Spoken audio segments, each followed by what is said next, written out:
Look, you can buy 100 books on how to sell, how to make conversions, how to get people to do things, how to do this, how to do that. Or you can learn and practice just 2 simple concepts that will allow you to sell just about any product on the planet. Would you like to know what these 2 steps are? Stay tuned and find out.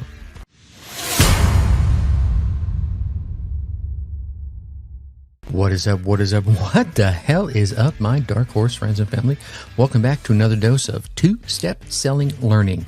I'm your dark horse host, Tracy Brinkman. As I mentioned at the onset of this particular episode, you could buy hundreds and hundreds of books on how to sell, hundreds of books on how to make conversions, how to get people to do things, how to influence people, and so forth.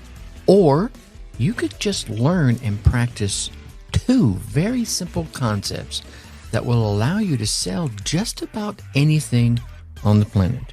You want to know what they are? I'm not going to tell you to stay tuned to find out. Well, here they are. Step number 1. What's in it for me? Or as Brian Tracy used to call it, the radio station was WII-FM. What's in it for me? I know.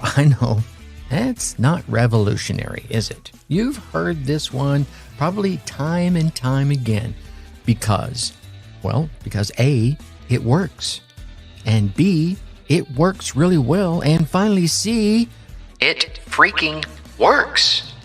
I'm just going to say it like it is. Every potential customer is asking you this question. Give them the answer right up front. Never make them dig around and root around and trying to find it, because you know what? They're not going to. They just won't do it. If you're going to make their problem go away, tell them in the headline. And then tell them again in the first sentence after the headline. Let them know exactly WII-FM. What's in it for them? That's going to make the sale so much easier. All right, now I'm going to hit you with number 2. Enter the conversation that's already in the customer's head. Yeah, your customer is already talking to themselves, talking to their clients, talking to their spouses. So just go ahead and enter the conversation where they already are. You're essentially taking them by the hand and walking with them right up to the edge of the problem and pointing it out. Let me give you an example. Let's say you were to go to your prospects digitally, face-to-face, however you approach them, and say something like, buy this product because it's the damn well best. Well, then essentially you're just standing up in your soapbox, yelling at them to give you money, right? You're not starting where they are because they're across the street from you. You don't know who they are. They don't trust you. You haven't taken the time to learn what their problem is. And they're pretty sure you're out there just to get their money, potentially even just to rip them off. Now, let's flip this on its ear.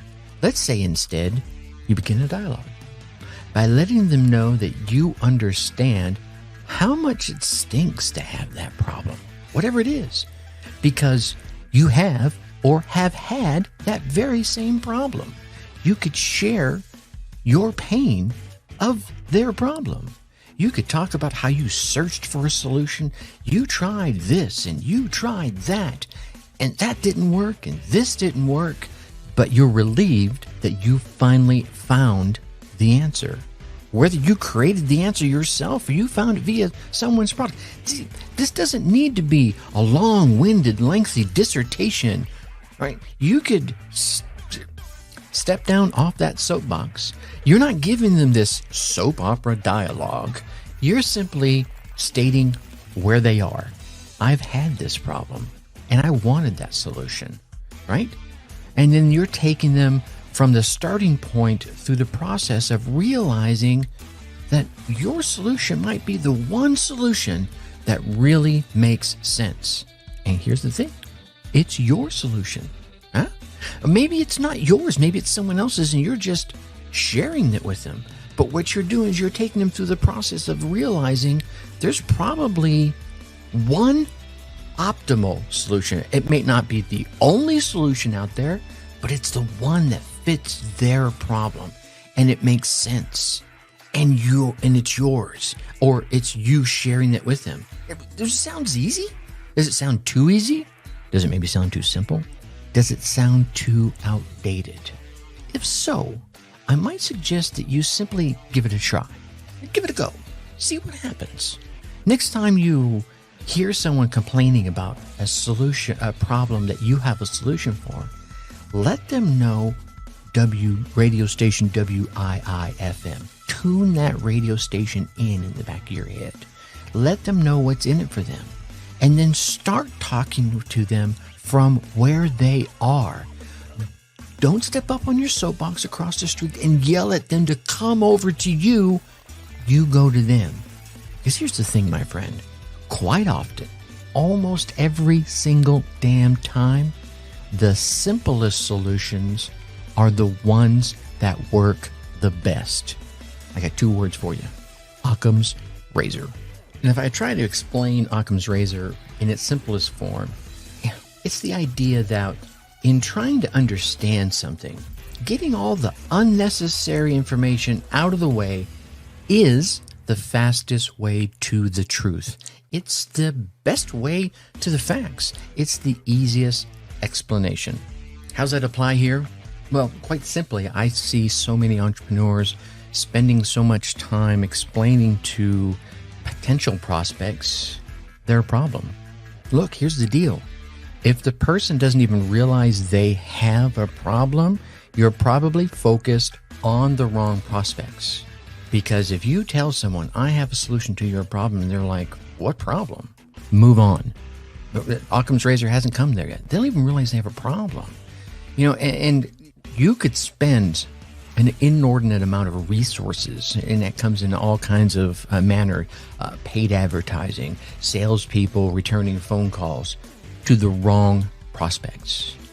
However, if you can enter that conversation with someone who already knows the problem and is looking for the solution, man, you got 2 steps right here to selling anything. Step number 1, tune them into radio station WII-FM. What's in it for me? And then step number 2, enter that conversation that they are already having. They're already having they're like, how do I solve this problem? And you walk on in there and say, here it is. Bing, bang, boom. Right? It's a win-win for both of you. All right, I'm going to get off my soapbox on that one. Until next time, I'm going to leave you as I always do. Think successfully and take action. Thank you for listening to the Dark Horse Entrepreneur Podcast. And you know this! Thanks for tuning in. Check us out at www.darkhorseschooling.com. All right. My name is Tracy Brinkman.